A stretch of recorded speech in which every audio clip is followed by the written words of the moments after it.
जाकुब तार एक अध्याय 19 पद जाकुब पत्र एक अध्याय 19 पद जन के पढ़ी दियो तापर मु कहला परे समस्ते मो सहित उच्चारण करिवे। हे मोर प्रिय भाई माने तुमे माने ज्ञात अछ प्रत्येक जन सुनिबारे तत्पर कहिबारे धीर पुनि क्रोध करिबारे धीर हेउ कुड़े पद मध्य कारण मनुष्यर क्रोध ईश्वरଙ୍କ ग्राह्य धार्मिकता साधन करे नाही। अच्छा मु कहला समस्ते टिके मो सहित मो पर उच्चारण करिवे। हे मोहर प्रिय भाई माने तुम्भे माने यह ज्ञात अछ प्रत्येक जन शुणिबारे तत्पर कहिबारे धीर पुणी क्रोध करिबारे धीर होउ कारण मनुष्यर क्रोध ईश्वरଙ୍କ ग्राह्य धार्मिकता साधन करे नहीं। आउ थरे कहिबा हे मोहर प्रिय भाई माने तुम्भे माने यह ज्ञात अछ प्रत्येक जन शुणिबारे तत्पर कहिबारे धीर पुणी क्रोध करिबारे धीर होउ कारण मनुष्यर क्रोध ईश्वरଙ୍କ ग्राह्य धार्मिकता साधन करे नहीं। प्रभु जीशुंकर भाई ए पत्र लिखु अनेक तरह शुणीचु जाकुब पत्र जाकुब किए थिले प्रभु जीशुंकर निजर भाई थिले। जीशु प्रभुंको दीटा भाई दीटा पत्र लिखिछंती गोटे पत्र जाकुब पत्र गोटे पत्र कोन यहूदा पत्र। जीशु प्रभुंको अनेक भाई भणी थिले। जीशु प्रभु बड़ो भाई से पवित्र आत्मा द्वारा से जन्म करते बाकी जोसेफ मरियम जन्म करते केते बड़ सौभाग्य विषय जे जीशु प्रभुंकर निजर भाईंकर हाथ लेखा गोटे आम पाखरे पहुंची। हालेलुया। आउ तांको लेखारे ए कथा कहउचंती हे मोहर प्रिय भाई माने भाई माने बोले विशेष करी ए जिहुदी लोक माने से भाई माने शब्द भितर भौणी मान जोड़ी दियंती। तांको लेखारे भौणी मानकर कथा आसे नहीं भाई माने संबोधन करिवे मात्र से भाई संबोधन भितरे भौणी मान मध्य थिबे। हे मोर प्रिय भाई माने बोले हे मोर प्रिय भाई भौणी माने तुम्हें माने ज्ञात अछ बोल तुम्हें न जानिबा कथा मुई कहू नहीं। मो जीशुंकर से जीशुंकर भाई बोली परिचय दौना जीशुंकर दास भाव परिचय दौ निजक नम्र कर से कहते तुम्हें मान न जानिबा कथा लिखु नहीं तुम्हें जहाँ जानी सारिच कौन जानी सारिच तुम जानिच कौन प्रत्येक जन शुणिबारे तत्पर हो। तत्पर बोले कौन चंचल शुणिबारे कौन हो चंचल हो मात्र कहिबारे धीर हो। हेले आम रोलटा हो कि नहीं आमे बेसी कहबू कम शुणबू आम सत कि एवं जड़े कहला बेलू कथा अटकई करके आमर कथा से भीतर आम आनबू जनकर कथा सरी नथिबो तार कथा काटी दे करी आमे से भीतर कहबू नहीं किंतु बाइबल कहूँ तुम्हें शुणिबारे तत्पर मा शुणिबारे तुम्हें कौन हुओ तुम्हें चंचल हुओ शुणिबारे तुम आग्रह हुओ शुणिबारे तुम एडवांस हो मात्र कहिबारे कौन हो तुम्हें धीर हो। आम भावु जे मुई बेसी कहले लोक भावे मुझे बेसी जानी सेमती नहीं मात्र बाइबल शिखाऊँ जे तुम्हें कहवाई कौन हुओ धीर हुओ तुम्हें स्थिर हुओ तुम्हें कम कह मात्र बेसी तुम्हें शुण कौन पाई सलोमन कहते जे बेसी शुणव से ज्ञानी हेब। Praise the Lord. जड़े ज्ञानी लोक से बेसी शुणव जे ज्ञान आहरण कर चाहूँ से बेसी शुणव। हालेलुया। आपण मान मते प्रभु चाहूँगी आमे बहुत शुणवा जे बेसी शुणव से बेसी जानब जे बेसी जानब से बेसी बुझी पारिबो। हालेलुया। मुझे कौन कहूँ ମୁଁ ଅନେକ ଥର କହିଛି, ସେଇଟା ରିପିଟ୍ କରିଦେବି। ଏଇଟା ପ୍ରସ୍ତୁତିମୂଳକ ବାକ୍ୟ ହେଇଥିବାର ବେଶୀ ଲମ୍ବାଇବାର ନାହିଁ ଯେ ଆମେ ବେଶୀ ନ ଜାଣିଲେ ମଧ୍ୟ ଅଳ୍ପ ଜାଣିବା, ମାତ୍ର ଭଲରେ ଜାଣିବା, ଆହୁରି ଆମେ ଠିକ୍ ସେ ଆମେ ଜାଣିବା। ଆମେ ଗୁଡ଼ାଏ କଥା ଜାଣିଥିବା, ମାତ୍ର ସେ କଥା ଗୁଡ଼ା ଯଦି ଭୁଲ ଥିବ, ଠିକ୍ ନଥିଲେ, ଆମର ମୁଣ୍ଡ ଭର୍ତ୍ତି ଜ୍ଞାନ ଥିଲେ ମଧ୍ୟ କିଛି ଫାଇଦା ନାହିଁ, କିଛି ଲାଭ ନାହିଁ। ଆପଣ ଯାହା ଶୁଣୁଛନ୍ତି, ଯାହା ଜାଣୁଛନ୍ତି, ଠିକ୍ ସେ ଶୁଣନ୍ତୁ, ଠିକ୍ ସେ ଜାଣନ୍ତୁ। ଯଦି ଠିକ୍ ସେ ଶୁଣିବେ ନାହିଁ, ପ୍ରୋବ୍ଲେମ୍ କ'ଣ? ଆମେ ଅନେକ ଶୁଣୁଛୁ, ମାତ୍ର ଠିକ୍ ସେ ଜାଣିପାରୁନୁ, ଠିକ୍ ସେ ଆମେ ବୁଝିପାରୁନୁ। କାହିଁକି ଠିକ୍ ସେ ବୁଝିପାରୁନୁ, ଠିକ୍ ଜାଣିପାରୁନୁ? ଆମ ଶୁଣିବାଟା ଠିକ୍ ନାହିଁ। ତାର ଅର୍ଥ ଶୁଣିବାର ଗୋଟେ ତାରିକା ଅଛି। ଯିଶାଇ କହୁଛନ୍ତି, ତୁମେ ମତେ ଶିକ୍ଷିତ ମାନଙ୍କର କ'ଣ ଦେଇଛ? ଶିକ୍ଷିତ ମାନଙ୍କର କର୍ଣ୍ଣ। ହେଲେ ଶିକ୍ଷିତ ଅଶିକ୍ଷିତର କାନ ଅଲଗା ଅଛି କି? ଅଲଗା ପ୍ରକାର କି ନାହିଁ? ଶିକ୍ଷିତ ମାନ କର୍ଣ୍ଣ ବୋଲି କ'ଣ? ଶିକ୍ଷିତ ମାନେ ଯେମିତି ଶୁଣନ୍ତି, ଯେନ୍ କର୍ଣ୍ଣ ଅଶିକ୍ଷିତ କର୍ଣ୍ଣ ଠିକ୍ ସେ ଶୁଣେ ନାହିଁ। ଖାଲି ଶବ୍ଦ ବାଜୁଥିବ, ମାତ୍ର ଶବ୍ଦ ଭିତରେ କିସ୍ ଅଛି ସେମାନେ ଜାଣିବେ ନାହିଁ। ଆମେ ଉଦାହରଣ ନେଇପାରିବା, ଏରା ଶିକ୍ଷିତ ଅଶିକ୍ଷିତ କଥା ନାହିଁ। ଯେତେବେଳେ ପାଉଲ ଦମିଶ୍କ ରାସ୍ତାରେ ଥିଲେ, ଆଉ ସେ ଜଣେ ନଥିଲେ, ତାଙ୍କ ସହିତ ଅନେକ ଥିଲେ, ଆଉ ସେ ଯୀଶୁଙ୍କ ଦର୍ଶନ ପାଇଲେ।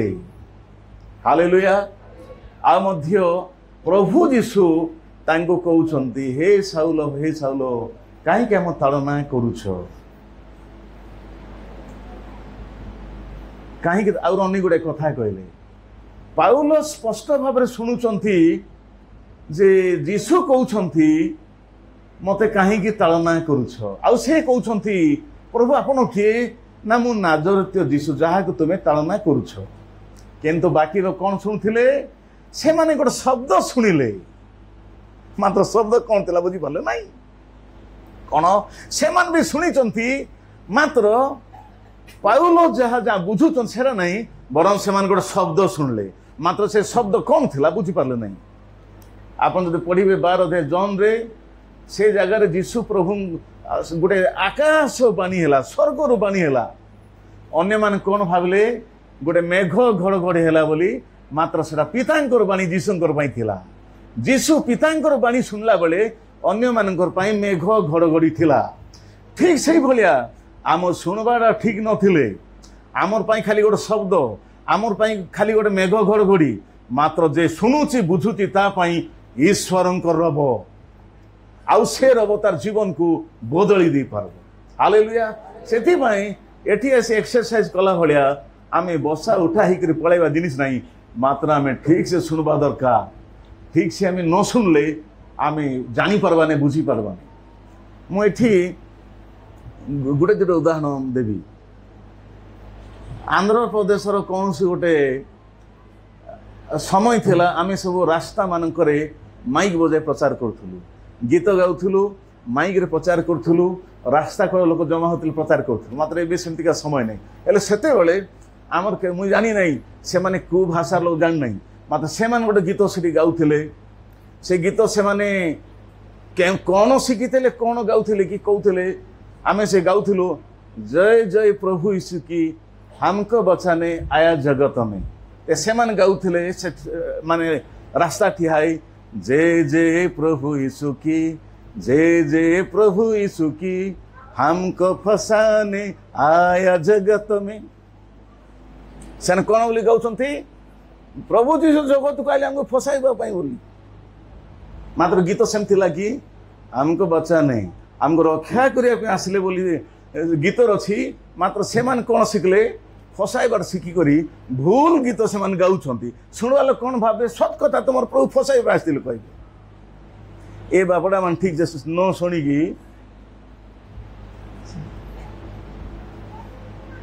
ଆମେ ଠିକ୍ ଗୀତ ମଧ୍ୟ ଠିକ୍ ସେ ଶୁଣିବା, ଗୀତ ବି ଠିକ୍ ସେ ଶୁଣିବା। କାହିଁକି?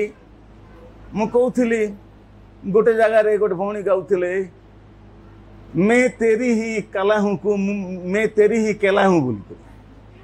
केला बोले कौन? कदली। मुई तुम हाथ कदली प्रभु बोली करी। ते प्रॉब्लम कौन थिला? ए सुनबा प्रॉब्लम थिला नहीं। ते मु कहवार अर्थ है आमे जहाँ सुनबा आमर ध्यान को एपट सेपट करवा नहीं, आमे ध्यान रे सुनबा। प्रभु को दास माने प्रभु को दास कौन कहते केमिति कहते मते खाली सुनले हेबो नहीं, मात्र मते केमिति सुनबा दरकार। गोट सुनबार कला गोटे अच्छी माने आर्ट ऑफ लिसनिंग कहूँ। आर्ट ऑफ लिसनिंग बोले खाली शुणिदेले हेबो नहीं, मात्र सुनबार कला गोटे अच्छी। हालेलुया। सुनबार कला सुनबा पई ट्रेनिंग दिया होउची। हालेलुया। कौन खाली कहबा पई ट्रेनिंग नहीं, सुनबा पई भी ट्रेनिंग दे। तुमे केमिति का भाव शुणिले कथा ठीक से तुम्हें धरी पारबो। आम अनेक सुनबा पई जानिनु, शुणुछु मात्र सुनबा पई जानी ना, मात्र आमे जो ठीक से सुनबा आमे जहाँ शुणुछु आमे ठीक से बुझी पारबा। कोई तो आमे 20-25-30 वर्ष रु प्रभु जानी थिबु, मात्र आज पर्यंत प्रभुंकर वाक्य को प्रभु दास मान ठारू कि बाइबल मध्य आमे ठीक तरीकारे आमे ठीक बार शुणी पार नथिबारु आज जे आमर भितर कोन चलीछि, केतरा भूल जिनिस कंटिन्यू करूछु, केतरा भूल जिनिस एबे जाई चलीछि। आमे 30 वर्ष जाई भूल को बंचाई रखुछु आम भितरे, आमर संशोधन नहीं पारु नहीं, आमर भूल सुधुरी पारु नहीं। कहीं आमे गोटे भूल को ठीक भावी देके चलीछु। आमे कौन कह प्रत्येक समय रे आमर भूल सुधारबा पई, आमर भूल संशोधन करबा पई हेले अनेक समय आमे केतरा गीत गाउथिबु, 20 वर्ष रु गाउथिबु, मात्र आमे भूल रे गाउथिबु, भूल रे गाउथिबु, आमे अर्थ न बुझी गाउथिबु। सेति पई गीत गाइला बेलको मध्य आमे अर्थ ठीक अर्थ बुझी गाइबा दरकार। आउ ता पूर्वरु आमे गीत ठीक से सुनबार आवश्यक रही। नले सुनबा लोक अन्यमान कहबे ए केमती गीत शुणी केमती गाउची, एमती तो नहीं। अवश्य गीत बही मानकर गुड़ाई माने प्रिंटिंग मिस्टेक अच्छी, सर आम मानुचु प्रिंटिंग मिस्टेक अच्छी, माने छपेला बेले मिस्टेक अच्छी सेटा अच्छी, मात्र मूल से गीत मूल गीत नथिबो। ते कथाटा मोर एतिकी भाई भणी माने आमे जेते प्रभु सानिध्य को आसीबा, प्रभु जी निजे कहले जे कहीं प्रभुंकर वाक्य शुणी पालन करबो से धन्य। शुणबाटी मध्य आशीर्वाद रही, मात्र जे ठीक भाव में शुणब तापाई आशीर्वाद रही। अनेक शुणी चली जीवु मात्र आशीर्वाद नहीं, कारण आम ठीक से न शुणले आम नहीं जा विषय किसी पाई परिबा नहीं। शुणुचु माने आम पाउचु। Praise the Lord. जने प्रभुंक दास प्रचार कला बेले से देउचंती। प्रचार करिवार माने कोन घोषणा करिवा, मात्र ए घोषणा रे दिया होउची। Praise the Lord. वाक्य दे प्रभु को दिया होउची, आशीर्वाद दिया होउची। आमे सुनबा द्वारा आमे ग्रहण करूछु, मात्र ठीक न बुझले आमे ग्रहण करूनु। सेते अनेक मुंड को दोष देबे, आ मोर मुंड तो आज्ञा मुई सुनुची मात्र किछि बुझी परने, मात्र ठीक से सुनु न, ठीक से न सुनबारु ठीक से जानी पारन, ठीक से बुझी पारन। ते बाइबल लिखा है प्रत्येक जन केते जन कथा लिखा है, प्रत्येक जन शुणिबारे तत्पर, कहिबारे कौन हुओ धीर हुओ। हालेलुया। जे मान आम शुणले किछि जानी हेबो बुझी हेबो, तांकर आगरे आमर पार्टी बेसी फिटाइले किछि फायदा नहीं। जे मान ठारू आम किछि शिखी पारबा जानी पारबा, तांकर पाखरे आमर पार्टी न खोली कोडा खोलवार अछि, आमर कानो को आम Kolar. Praise the Lord. Hallelujah. काहेकि हृदयर पूर्णतार मुख कथा कहे, भितरे जोटा अच्छी सेटा ही कथा कहब, भितरे नथिले किछि बाहरबो नहीं। तेबे आमर भितरे टिके थिबा दरकार। हालेलुया। आमे जेते सुनबा जेते जानबा जेते बुझबा आमर भितरे स्थान पाउछि। आउ मुह खोलला परे से भितरु आमर गछि माने संचित गच्छित विषयरु कथा बाहरबो, वाक्य बाहरबो। Praise the Lord. हालेलुया। तेरे प्रभु समस्त को अनुग्रह कर आगामी दिन मान में आहरी सुनबा।